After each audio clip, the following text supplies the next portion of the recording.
Welcome. You've splash landed into this Prosecco-laden podcast, straight into the woo-woo pool with the crew of Ohm-g.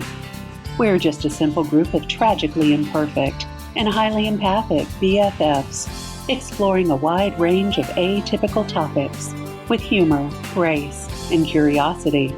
This is Ohm-g.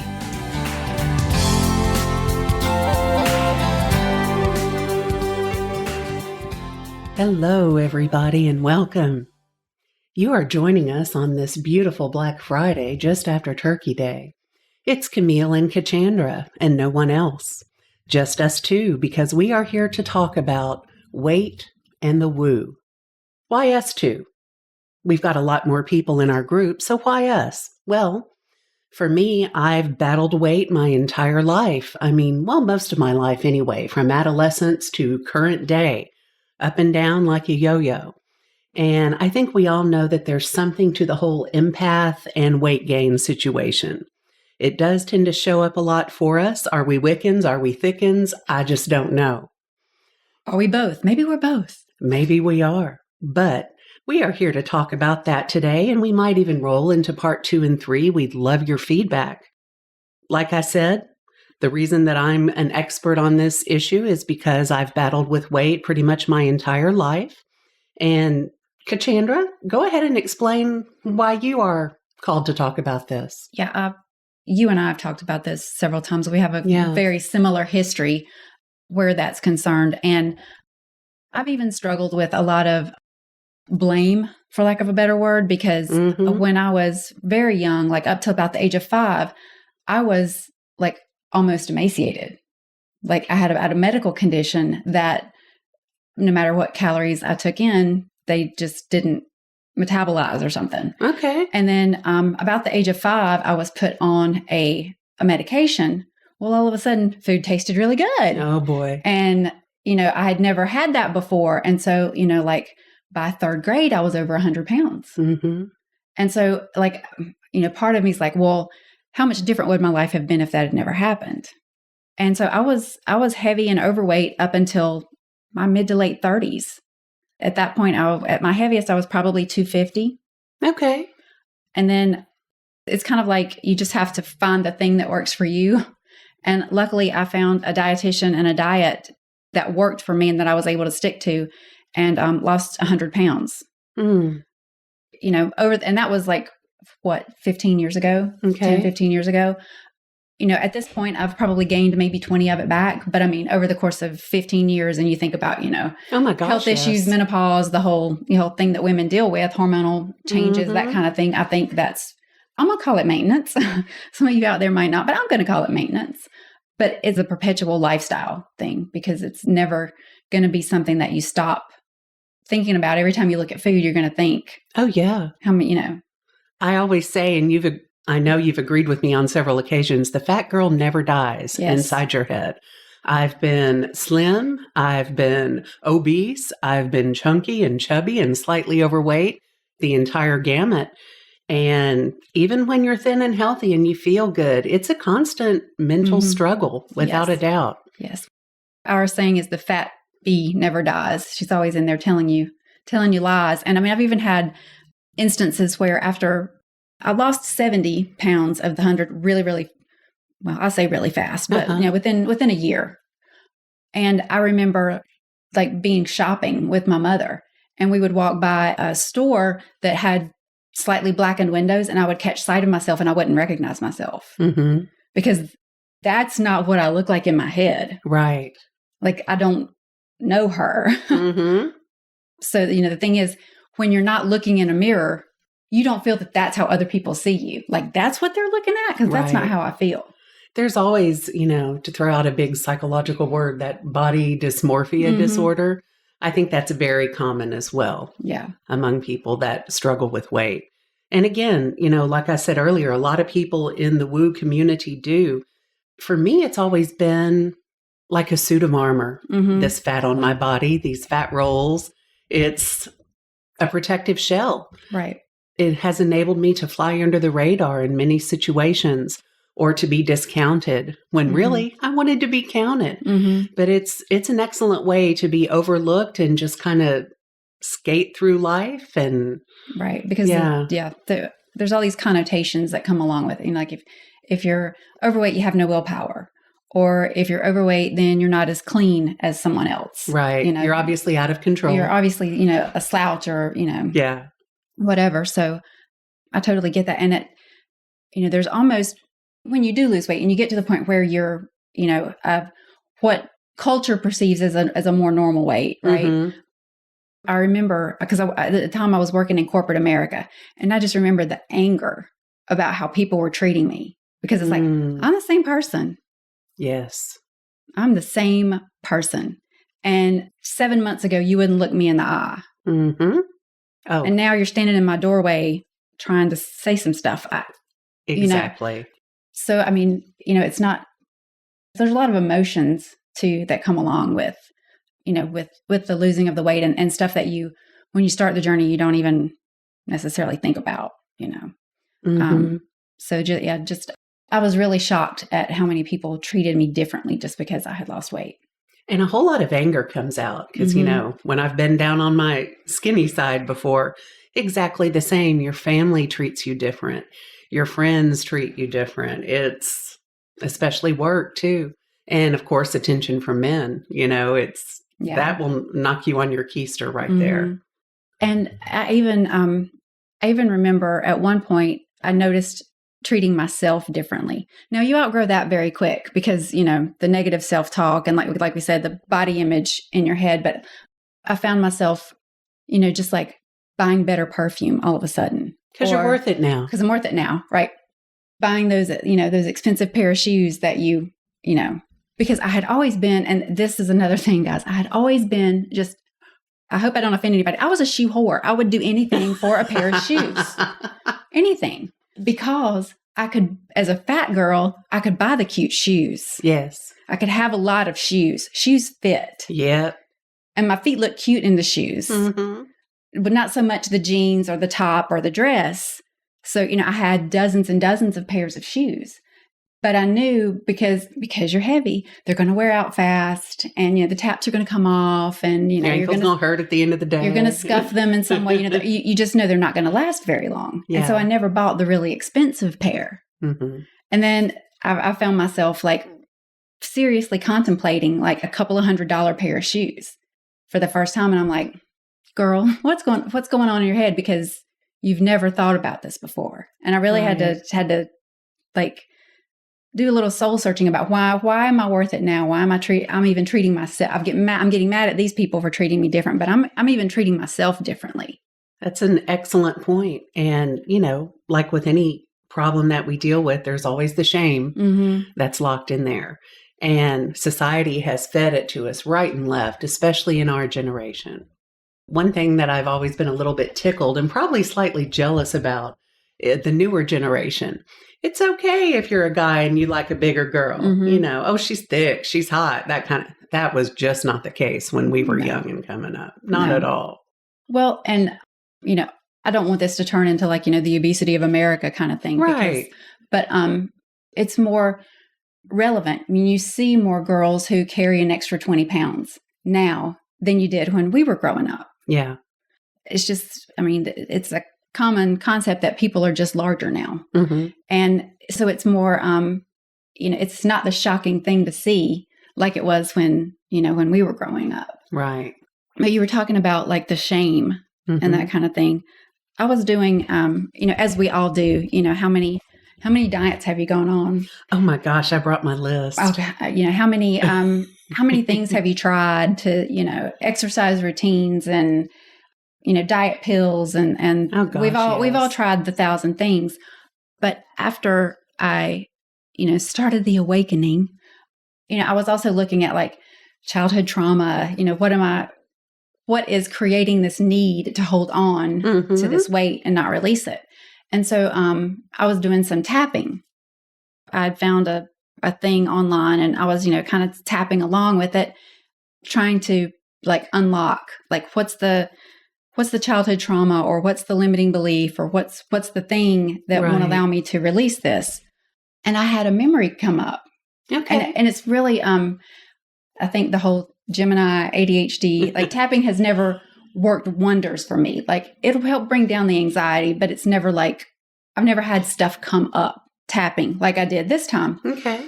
And I was doing the tapping, and it was about trying to go back to like a childhood memory around your favorite food. Like you had to pick your favorite food, and then you went back to your first memory of that food. Okay. Mine is pasta. Okay. Like, cannot get enough pasta. And what came up was my mother and I lived with her parents. So we lived with my grandparents. And my mom rarely cooked. It was always my grandmother that cooked. And really the only thing that my mom made often was her spaghetti. Like she made her own sauce and she would make spaghetti. And we always had this spaghetti bowl. We put the spaghetti in this one certain bowl, and like I had the memory of that was the only thing she made for me to eat. And it's different. This is like my mom made that for me. Right. It's comfort. Yeah, it's comfort. And just like the happiness, like that bowl broke long ago, but even just like thrifting, I found another one. And I bought it because I had to have that bowl. That bowl was just my spaghetti bowl. Yeah. And hold on to that slice of childhood there. Exactly. Yeah. So it's like having a pasta meal brings back that one happy memory from childhood. And it's like, holy crap, that, what a realization. And it's just being mindful of that, because when you start like, it's okay to have spaghetti dinner, but when you think, oh, I'm full, but I want seconds. Yeah. At least you can be mindful of now why.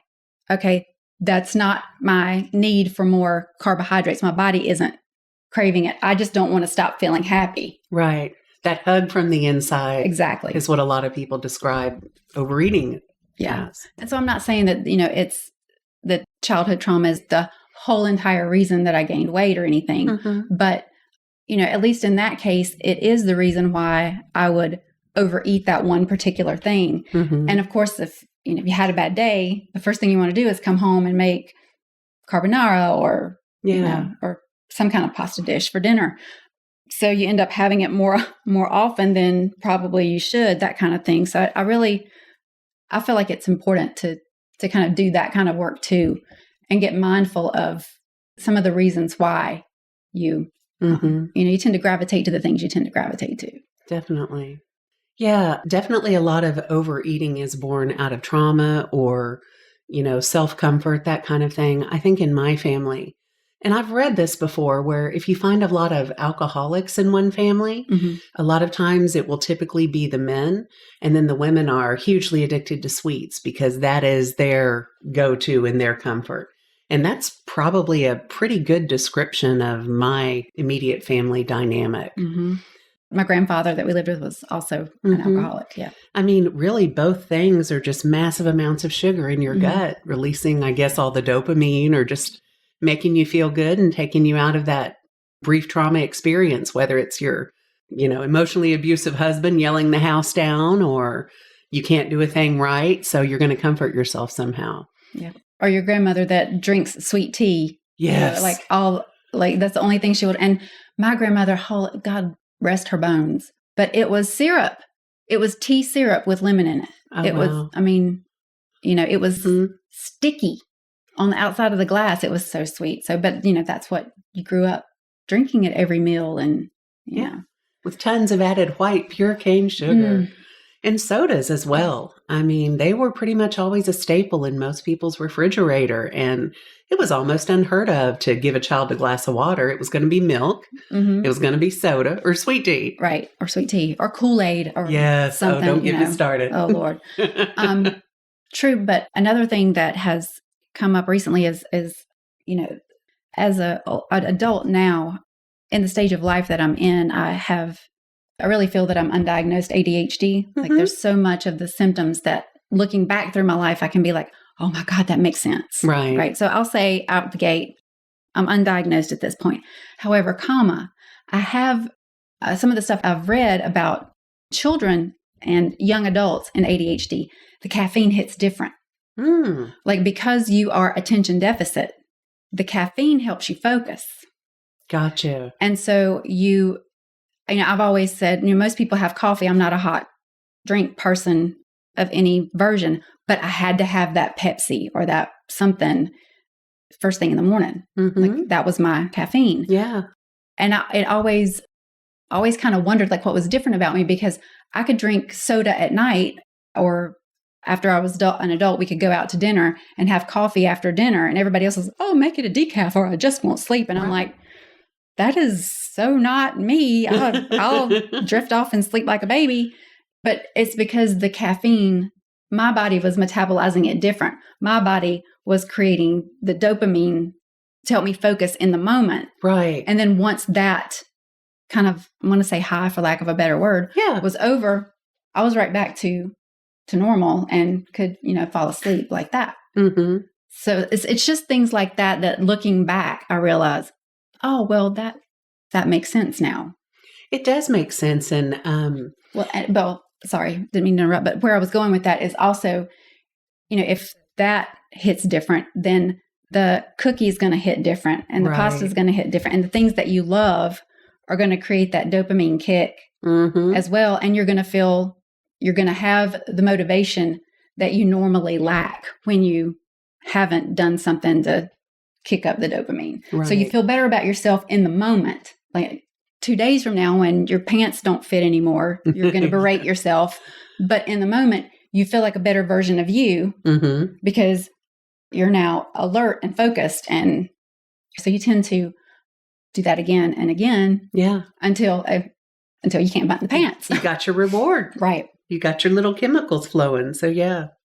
Okay, let's take a break, and then we will be right back and finish up this conversation on weight and the woo. Hi, this is Chandra. Brenda and I would like to invite you, as part of our podcast community, to join us on either Facebook or Instagram Live each Friday at 11 a.m. Eastern U.S. time, where we give free oracle readings for fans of the show.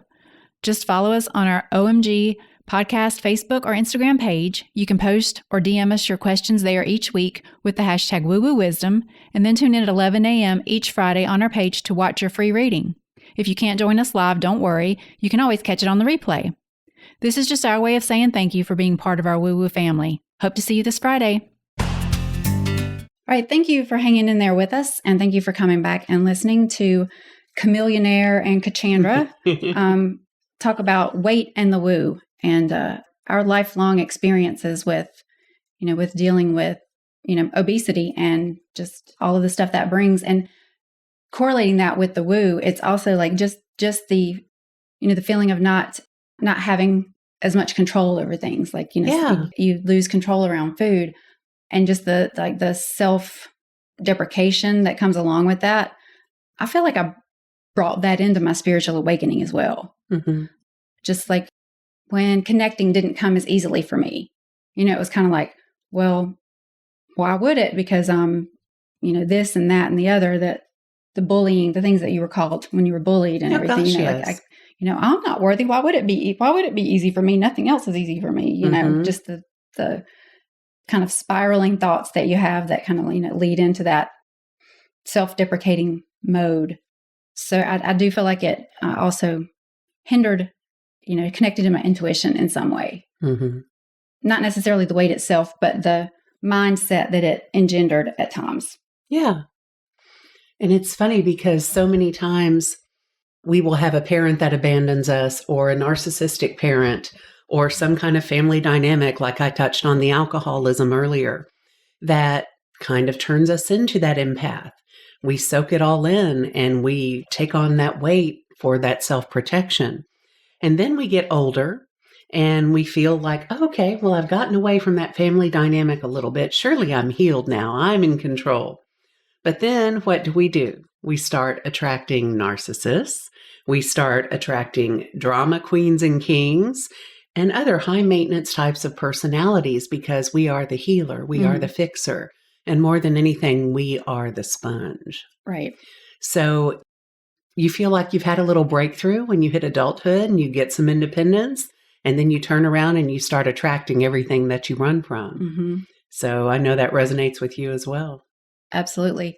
And that is one of the things that I attribute to being able to lose weight in my 30s was, I'm going to say lucky. I got very lucky and, met my now husband. Right. And he's a very supportive person, very laid back, absolutely no drama. Yeah. Well, we've been together, almost 15 years now. I cannot remember a fight, not one. No, we've had disagreements and we, doing little projects together, we get frustrated with each other, obviously, as do friends. But as far as like a getting mad at one another and having an argument, never.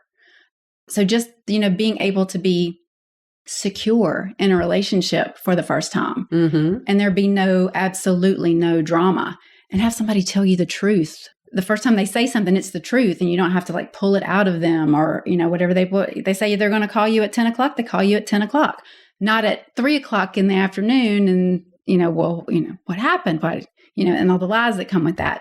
They do what they say they're going to do. The security that comes with that.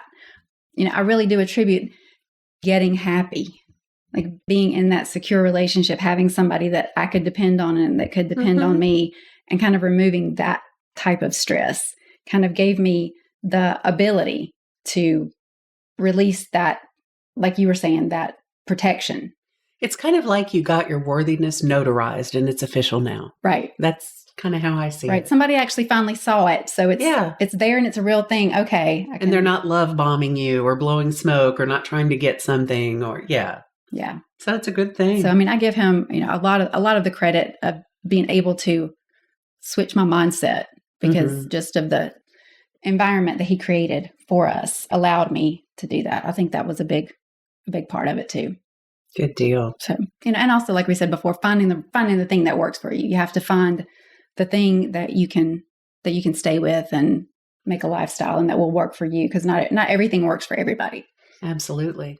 And I've even been in relationships before where I was overweight at the time and great guy, loved me, but I could never fully accept that. Therefore, there was always that barrier, that guard up that kept me being inauthentic in this relationship. So it's kind of like shooting yourself in the foot in a lot of ways. And I think it would be a wonderful thing if we could all just realize our worth. And maybe weight isn't your thing. Maybe alcohol is your thing. Maybe weed is your thing. Maybe compulsive shopping is your thing, that good old retail therapy. We've all got something that we wear like a big security blanket. Absolutely. Absolutely. Yeah. And finding that safety, whether you find it within yourself, whether someone else is able to show it to you so that you can embrace it. But just finding that place where you can be safe so that you can release the thing that you're using as the protection. And that's so not an easy thing to do. It is not. And a lot of times, it's our mind and bodies trying to keep us safe, and we don't even realize it. Yeah, you have to do a lot of soul searching and get really, really mindful about a lot of things to realize that, this is my body sabotaging me because it's trying to keep me safe. It's trying to do its job, but it's doing it in a unhealthy way. Yeah.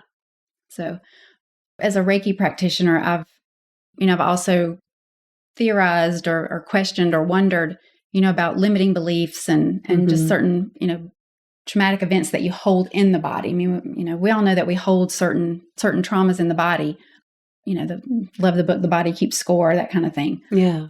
I'm wondering if there are certain things like that also attribute to weight and holding on to weight, not being able to release weight. I haven't had a breakthrough on that yet, but it's still something that kind of like in the back of my mind, I kind of keep rolling around that, once you figure out that limiting belief or that block, like, is that something that could be treated by Reiki, to kind of break up that blockages or release it?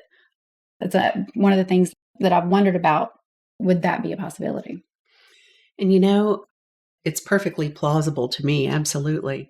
But one thing I've also noticed from a personal standpoint, and when I hear my friends talk that are also dealing with weight issues, there have been times in my own life where I've been so good. I'm eating my baked chicken, I'm eating my green beans and my broccoli, and I'm walking, I'm exercising, I'm doing everything right. And weeks go by and not a pound comes off. Yeah, I might feel better, I might look a little better, but for some reason, my body is hanging on to that weight. And I've heard friends say this over and over, and we can blame things like, oh, menopause, whatever. But I think it comes down to that vibration you're still living in. You're vibrationally holding on to who you are, and who you are is that big girl, that thickin'. Yeah. And so if your mind's not going to change, it doesn't matter that you're going through the motions and even eating healthier food. It's a full circle type thing to go through. Yeah. I totally believe in the quote unquote release factor. Yeah. About weight.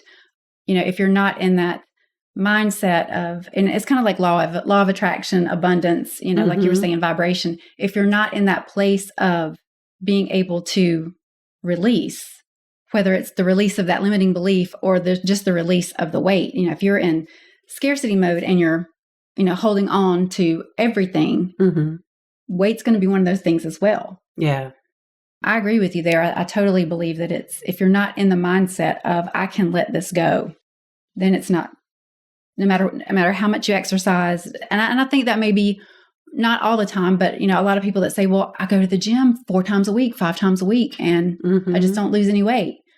Well, where's your mindset? Where are you in a place where you can let stuff go to bring in other things?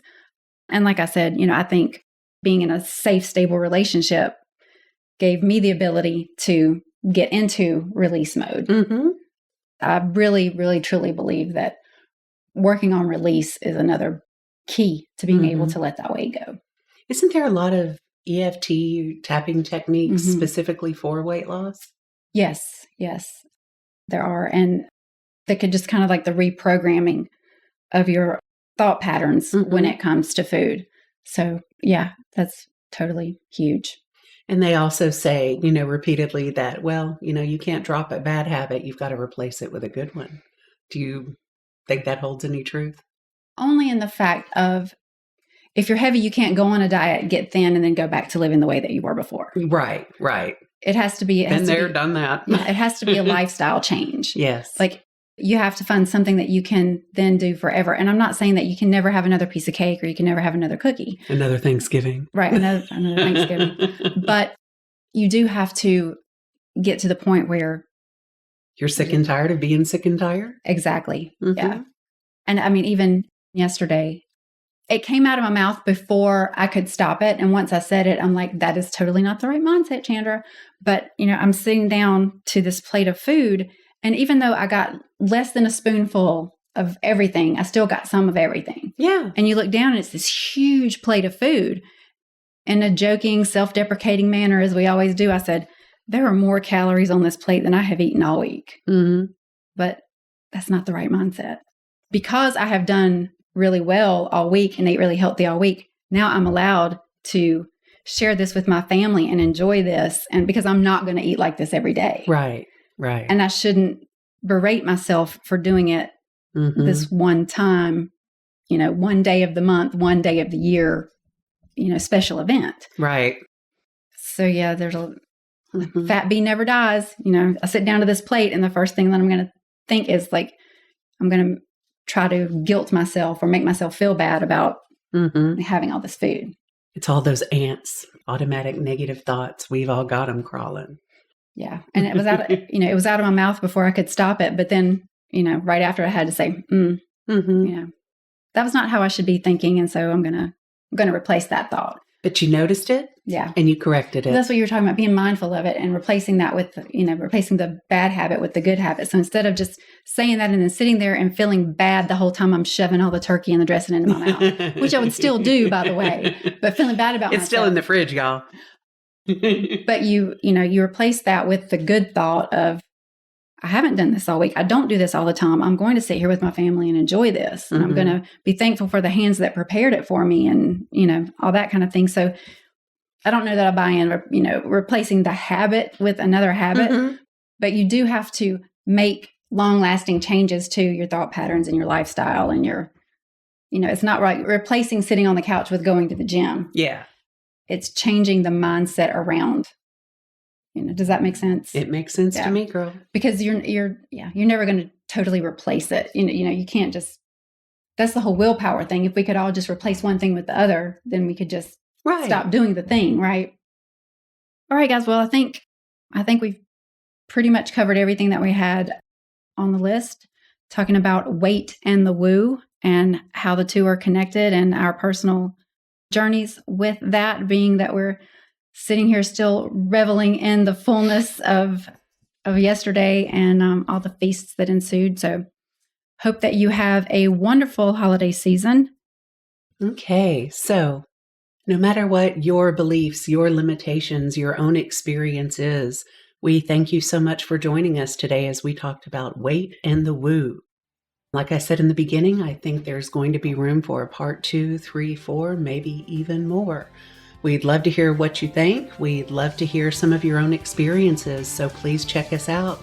And thank you for joining us on Ohm-g. Thank you for joining us today. Please follow and subscribe to our podcast on Apple, Stitcher, Spotify, or wherever you get your podcasts, and leave a review. It's so easy to do and such a huge help for us. We appreciate your interactions so much. Want to join us at our table? Make sure to check out our YouTube channel and join our Facebook community. If you've enjoyed this content and wish to support us, take a look at our Patreon page. All information and links will be in our podcast description. Catch you next time.